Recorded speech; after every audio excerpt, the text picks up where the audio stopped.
Assalamualaikum warahmatullahi wabarakatuh.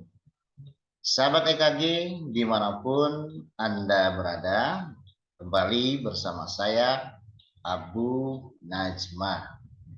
Nah, pada kesempatan kali ini Pak Abu akan mencoba membantu menjelaskan pertanyaan-pertanyaan yang sudah Pak Abu kirimkan, baik itu lewat grup Facebook ataupun grup WhatsApp dan status WA Pak Abu. Barangkali ya teman-teman yang masih ragu, masih bingung apa sih jawabannya, atau yang sama sekali tidak bisa menjawab, mudah-mudahan dengan adanya video ini menjadi eh, media pencerahan, dan tentunya teman-teman nantinya akan lebih semangat lagi dalam belajar EKG. Nah, kurang lebih ada 40 pertanyaan. Ya, jadi kalau Pak Abu jawab secara sekaligus Pak Abu jawab dalam satu video akan panjang nanti waktunya ya. Makanya nanti Pak Abu akan bagi menjadi beberapa bagian. Oke, kita mulai saja ya untuk pertanyaan pertama. Izin Pak Abu share dulu.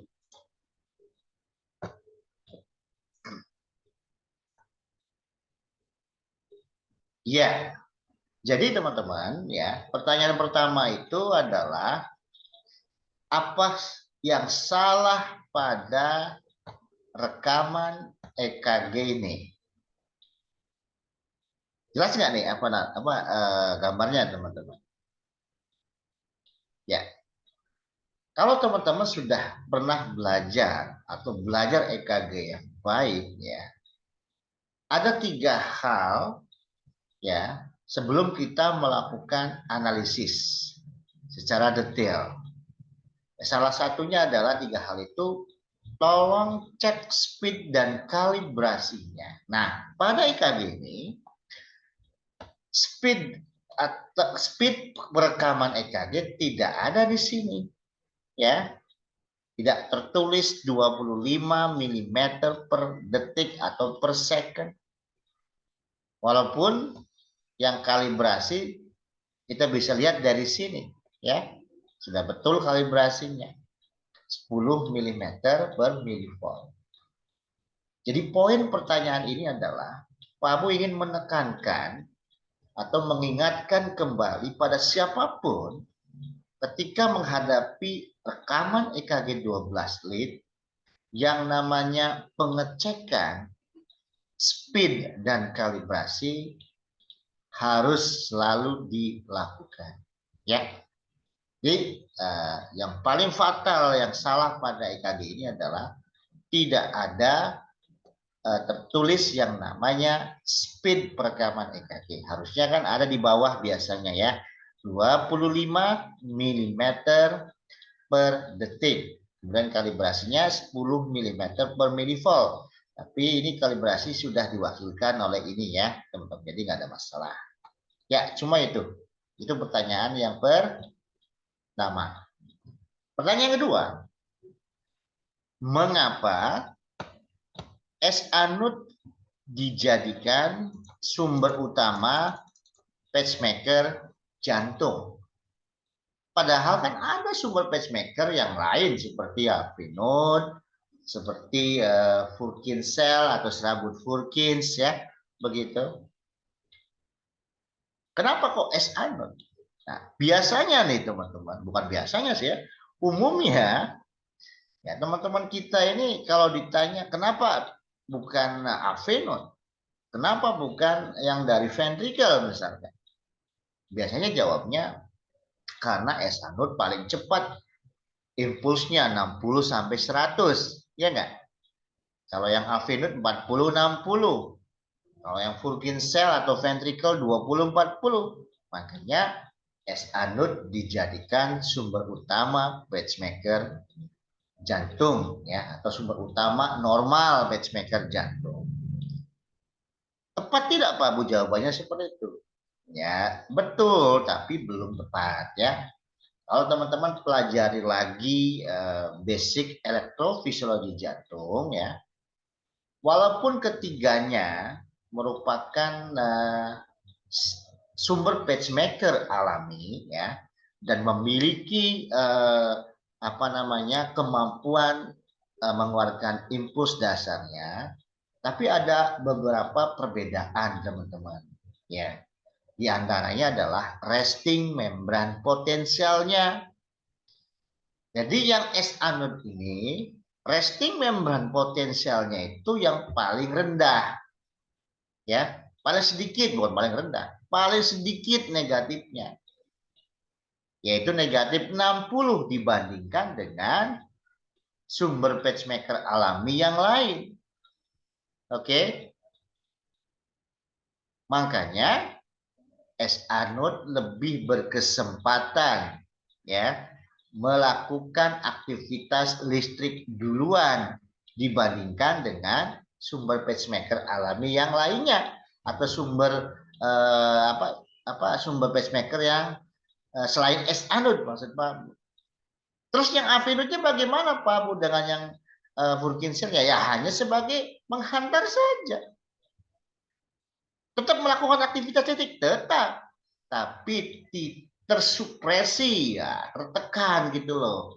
Jadi nggak bisa mengeluarkan impuls gitu. Jadi hanya sebagai penghantar ya. Jadi bukan karena S anode paling banyak impulsnya, banyak belum tentu berkuasa. Jadi yang siapa duluan melakukan aktivitas listrik dulu ya itulah dia akan yang menjadi sumber utama pacemaker ya. Gitu. Oke, dari siapa yang paling sedikit ya resting membran paling kecil resting membran potensialnya dialah yang akan duluan melakukan aktivitas listrik. Oke, itu normalnya teman-teman ya. Kalau kita bicara yang abnormal bisa saja misalnya di area yang lain, bukan hanya cuma di avinode atau di Purkinje, di otot atrial, di otot ventrikel bisa saja kalau misalkan dia lebih duluan ya melakukan aktivitas listrik itu dalam kondisi yang abnormal bisa saja ya begitu. Tapi kita batasi dulu dalam kondisi yang normal ya S anode lah yang akan menjadi sumber utama pacemaker jantung. Jelas ya teman-teman ya? Lanjut. Pertanyaan yang ketiga. Pertanyaan ketiga itu lihat gambar ya teman-teman.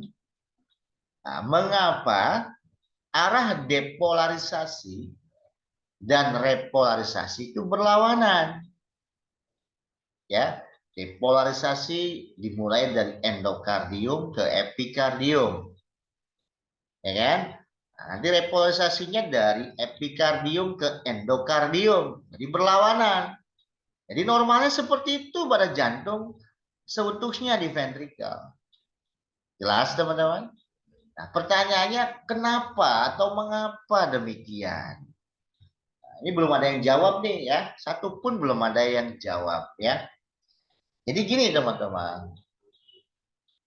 Jadi repolarisasi itu dipengaruhi arahnya di antaranya oleh dua alasan. Di antaranya loh ya yang Pak Abu tahu ya. Pertama yaitu sirkulasi koroner. Nah, gimana ceritanya Pak Abu kok sirkulasi koroner kok bisa mempengaruhi arah repolarisasi? Jadi yang namanya sirkulasi koroner itu dimulai dari lapisan dinding jantung bagian luar dulu masuk ke dalam. Dari epi ke endokardium. Nah, ini nantinya akan berpengaruh pada proses metabolisme. Oke, di mana metabolisme di bagian lapisan dalam ya akan lebih lama dibandingkan dengan yang luar. Makanya yang duluan melakukan repolarisasi ya luar dulu yaitu epikardium ke endokardium. Jelas teman-teman? Nah, yang alasan yang kedua yang teman-teman harus tahu ya, paling tidak ya dua ini, tekanan juga itu mempengaruhi arah repolarisasi. Jadi tekanan di bagian lapisan dinding jantung bagian dalam itu paling besar dibandingkan dengan di bagian lapisan luarnya ya, begitu. Ya, endokardium paling besar tekanannya. Makanya repolarisasi dimulai dari yang tekanannya paling rendah dulu, epikardium, endokardium, miokardium dan endokardium. Dari luar ke dalam. Jelas ya? Nah, paling tidak itu alasannya teman-teman ya. Lanjut ya. Pertanyaan keempat.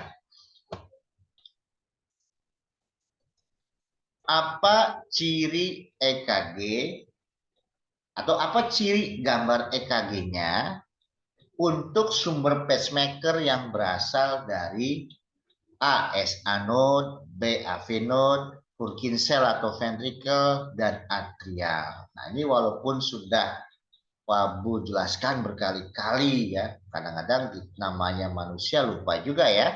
Makanya Pak Bu refresh, semoga teman-teman lebih mantap lagi mengingatnya ya, begitu. Yang sudah paham ya pertahankan ya. Bagi yang masih bingung, tolong diperhatikan.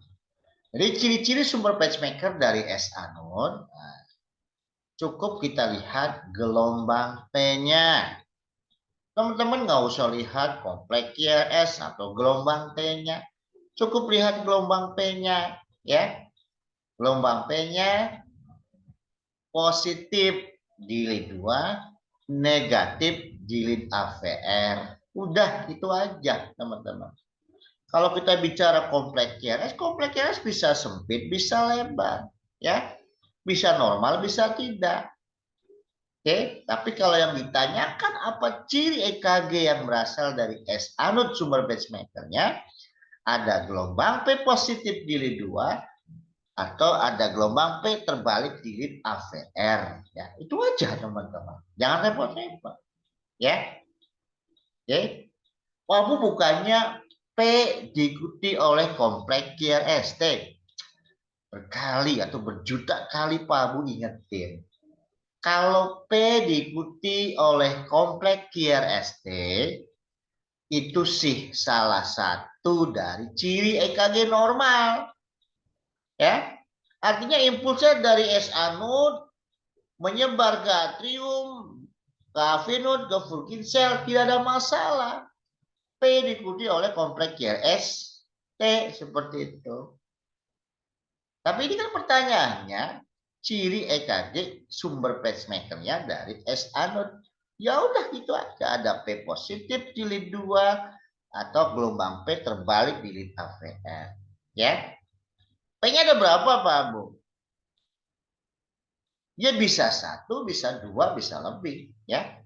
Kalau cuma satu P-nya, artinya P ada kompleks QRS-nya, artinya aman nih sistem konduksinya, ya, gitu normal. Tapi bisa saja ada dua gelombang P atau ada tiga gelombang P, artinya ada masalah konduksi, nggak bisa sampai ke ventricle, ya, begitu. Makanya tolong dibuang lagi, dibuang jauh-jauh kalau sinus itu atau ciri EKG dari S anode ada P diikuti kompleks QRS. Nggak salah, betul tapi kurang tepat ya gitu loh. Oke, nanti kalau teman-teman menelahnya bulat-bulat biasanya jadi gagal paham, pusing sendiri nantinya. Sekali lagi yang dari S anode apa? Ada P positif di lid 2, ada P negatif di lid AVR. Mau P-nya 1, mau 2, mau 3, pokoknya P-nya positif di lid 2, negatif di AVR. Ya, begitu. Jelas teman-teman? Itu yang dari S anode.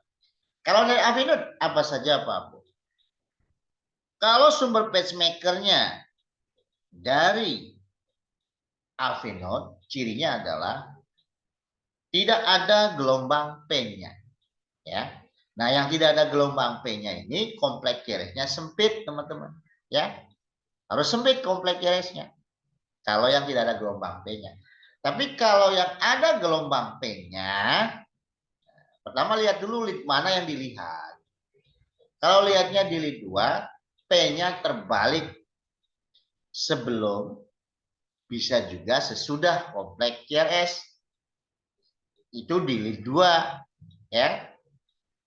Kompleks QRS bisa sempit, bisa lebar. Oke? Yang pasti P-nya terbalik bisa sebelum, bisa sesudah kompleks QRS. Jelas, teman-teman? Nah, tapi kalau lihatnya di lead AVR, ya, gelombang P-nya positif.